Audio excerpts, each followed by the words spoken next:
Shalom, selamat pagi. Tuhan memberkati kita, semua jemaat Tuhan dimanapun Anda berada. Kita perlu terus mengisi jiwa kita. Di dalamnya ada pikiran, kehendak, perasaan, imajinasi. Kenapa? Karena itu akan menentukan keadaan kita, masa depan kita. Karena Yohanes berkata bahwa bagaimana keadaan jiwamu, begitulah keadaanmu. Bagaimana orang berpikir-pikir tentang dirinya, tentang apa yang dia pikirkan, maka jadilah seperti yang dia pikirkan. Karena itu Rasul Paulus mengajar untuk kita selalu berpikir yang baik, positif, yang indah, yang suci, yang mulia, agar kehidupan kita sungguh-sungguh bisa maksimal ketika kita ada di dunia ini. Kita sudah belajar bagaimana hati Allah ada pada jiwa-jiwa dan bagaimana sikap respon Yunus. Kemarin kita sudah belajar, ternyata dia beresponnya berbeda. Tuhan ingin menyelamatkan karena dia tidak ingin ada satu orang pun binasa. Dia sudah memberikan anaknya yang tunggal supaya kita semua yang percaya ini tidak binasa, tetapi beroleh hidup yang kekal. Karena itu ketika dia mengutus murid-muridnya pergi memberitakan Injil, dia berjanji akan menyertai kita sampai pada kesudahan alam. Dan ketika kita sedang mengikuti trek Tuhan,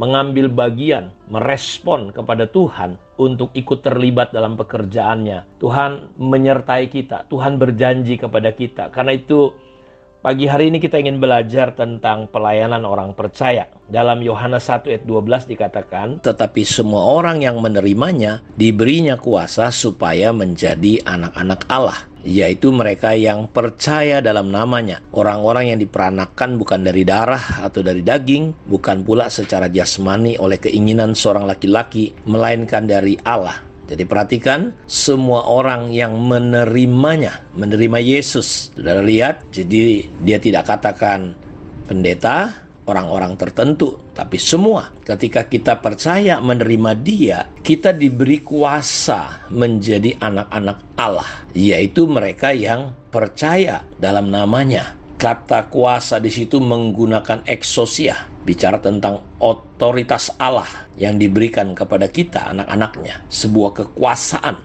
ketika saudara percaya. Karena itu penting kita pahami ketika saudara semua terlibat di dalam karya penyelamatan umat manusia ini. Ingat, kalau kita mengerti ini, kita hanya diajak, kita hanya merespon untuk terlibat dalam karya yang besar ini. Karena itu kita harus paham bahwa Tuhan melengkapi kita dengan yang namanya kuasa. Dalam Ibrani pasal 13 ayat 8, Yesus Kristus tetap sama kemarin maupun hari ini dan sampai selama-lamanya. Dalam Markus 1 ayat 39, lalu pergilah ia ke seluruh Galilea dan memberitakan Injil dalam rumah-rumah ibadah mereka dan mengusir setan-setan. Jadi kita melihat bahwa pelayanan Yesus ketika dia memberitakan firman Tuhan, Injil, dia mengusir setan-setan, menyembuhkan orang sakit.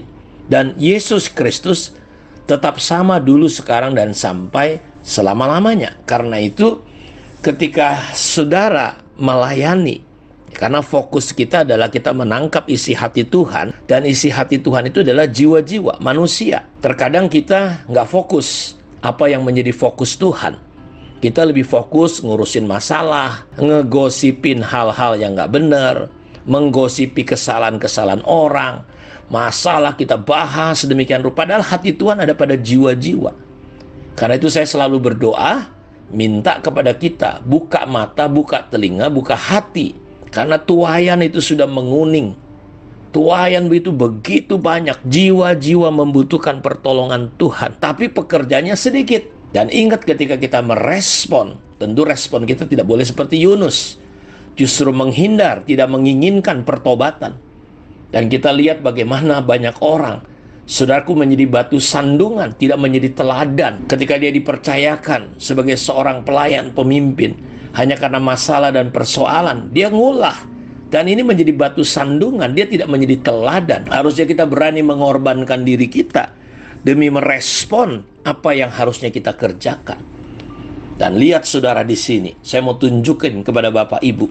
Dalam Markus 16 ayat 17, di sana dikatakan tanda-tanda ini akan menyertai orang yang percaya. Jadi sebelumnya Yesus akan segera berangkat ke surga dan dia mengumpulkan murid-muridnya. Lalu dia berpesan, tanda ini, segala kuasa sudah diberikan kepadaku yang di surga dan di bumi, segala kuasa. Jadi semua kuasa di dunia, di surga, dimanapun, itu ada pada tangan Yesus. Saudara harus paham ini. Dan saudara, dia akan menyertai kita sampai kesudahan alam. Dan ketika dia sebelum naik ke surga, dia berkata, tanda ini akan menyertai orang yang percaya. Jadi ketika kita menerima Yesus, percaya kepada Yesus, kita diberi otoritas, exousia, diberi tanda. Mereka akan mengusir setan-setan demi namaku. Mereka akan berbicara dalam bahasa-bahasa yang baru bagi mereka. Mereka akan memegang ular, dan sekalipun mereka minum racun maut, mereka tidak akan mendapat celaka. Mereka akan meletakkan tangannya atas orang sakit, dan orang sakit akan sembuh. Sesudah Tuhan Yesus berbicara demikian kepada mereka, terangkatlah ia ke surga, lalu duduk di sebelah kanan Allah. Lihat, mereka pun pergilah memberitakan Injil ke segala penjuru. Ketika murid-murid pergi merespon panggilan Tuhan untuk menyampaikan Injil kerajaan surga yang menyelamatkan itu, Tuhan turut bekerja dan meneguhkan firman itu dengan tanda-tanda yang menyertainya. Haleluya. Luar biasa sekali Bapak Ibu. Saya ingin melengkapi kita semua lewat firman Tuhan ini, supaya saudara mengerti ada otoritas, ada tanda-tanda orang percaya. Pelayanan kita sebagai orang percaya bukan pelayanan yang kosong, karena kerajaan Allah bukan hanya kata-kata, tetapi bicara tentang kuasa.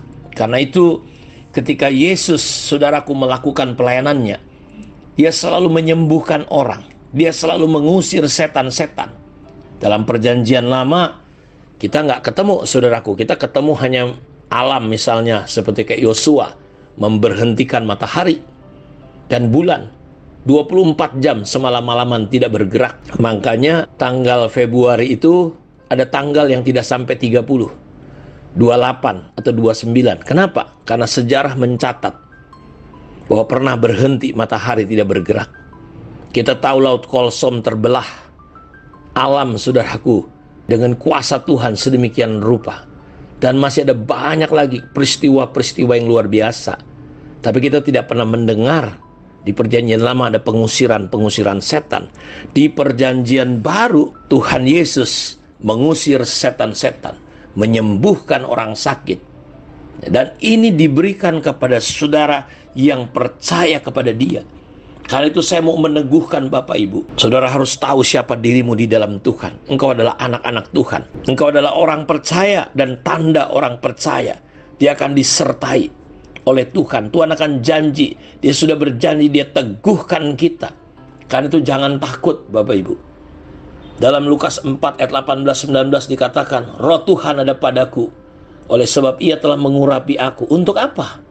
Roh Kudus diberikan kepada kita bukan untuk bangga-banggaan, sekedar bahasa roh, bukan. Untuk menyampaikan kabar baik kepada orang-orang miskin. Apa kabar yang saudara sampaikan kepada orang di sekitar saudara? Masalahmu, supaya cari empati. Oh, saya diperlakukan ABCD. Aduh, saudaraku, nggak ada kuasa hancurkan kerajaan surga. Saya mau ajak, sampaikan kabar baik bahwa di dalam Kristus ada harapan. Saudara yang sudah tidak punya harapan, di dalam Yesus ada harapan. Saudara yang sakit divonis dokter tidak bisa sembuh, saya beritahu di dalam Yesus ada kabar baik. Engkau bisa sehat, engkau bisa sembuh. Rumah tanggamu hancur, kacau, keuanganmu, ekonomi babak belur, saya beritahu datang kepada Tuhan. Saya berikan kabar baik. Yesus Kristus adalah pengharapan untuk hidup kita bisa berubah. Dan dia telah mengutus aku untuk memberitakan pembebasan kepada orang-orang tawanan. Lihat berapa banyak.